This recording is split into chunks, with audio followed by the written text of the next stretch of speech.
What would you do if you had a trademark and you believe that Taylor Swift was infringing on your trademark? To let me know, this is the story of the Evermore lawsuit that happened back during the COVID era. So I researched it. 2013, the Evermore Park. So what this is it was like an amusement kind of Renaissance fairy tale kind of park created in Utah, and they got a trademark on the name Evermore in 2013. Then in 2020, Taylor Swift, she got the trademark. I think it was like Taylor Swift Evermore album. She got that federally licensed. And so what that means when you get it federally licensed, it means you just have better protections with a trademark. So here, obviously, Evermore has the upper hand. They had the trademark first. They probably used it first. And so, and also you have a duty to police your trademarks to make sure that nobody else is infringing on your trademarks. So if Taylor Swift comes out with the Evermore album, what do? You just sit there and take it. I mean, you have that duty to police it. So this is what Evermore did. They filed a lawsuit against Taylor Swift in about February of 2021. But this was the problem. Apparently, at this Evermore Park, there was some part where actors would produce some kind of performance for people, and apparently those actors were using Taylor Swift music. And in 2019, the Taylor Swift camp was sending cease and desist letters to Evermore. So they're already on the radar. And that's a problem because, yes, you have the high ground with the trademark, but then you're infringing her music.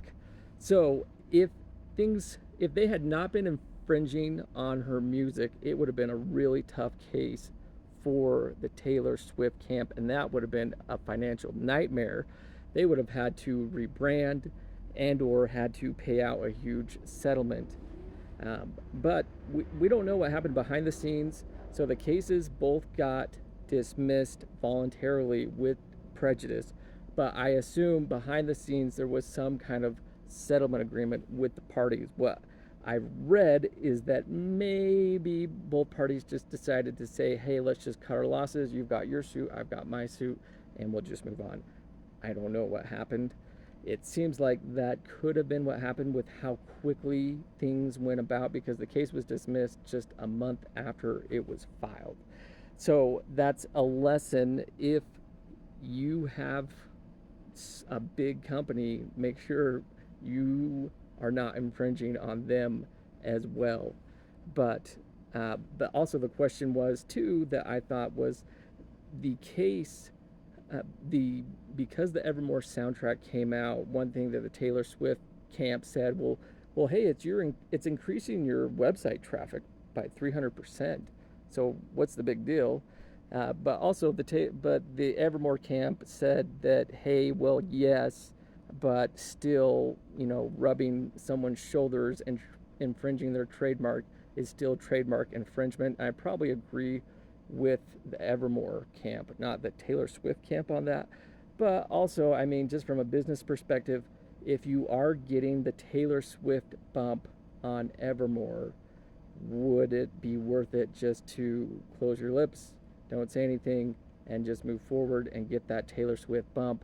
But on the other hand, if you do that, you could, because of your duty to police trademark down the road, and you try and go after someone for policing the trademark, they could say, hey, well, you didn't go after Taylor Swift, so why would you go after me? So you could claim that they didn't follow their duty to police the trademark. But that's what it was in the trademark camp.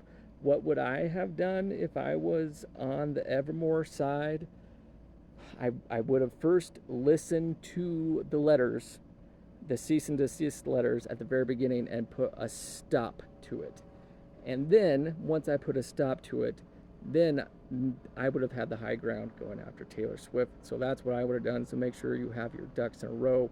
I mean, it's also a big undertaking going after big companies. This company, Evermore, had spent $36 million in building their amusement park, but it seemed like they had some financial issues and they got the COVID stick, and nobody could even go to Evermore for a while because of COVID, and they kind of went under because of that, unfortunately. And I don't know if that was an incentive for them to go after Evermore. Just say, hey, look, we're dying for money. Let's go after Taylor Swift camp to keep us alive. I don't think that's ever a good idea financially, to try and make money by suing someone to stay afloat. That's not a good idea. I would try and stay afloat financially, and then once I'm good to go after them. But yeah, I wouldn't have sued them if I would have known about the Evermore camp. Maybe her attorneys didn't know about those letters and they're like, yeah, this isn't worth it. Fighting two battles. One was filed in Utah, one was filed in Tennessee. I don't think the Tennessee lawsuit, though, by Taylor Swift, they had jurisdiction over Evermore. And if I was their attorneys, I would have got that case removed to Utah. But it's not how it worked out. Anyways, that's trademark law.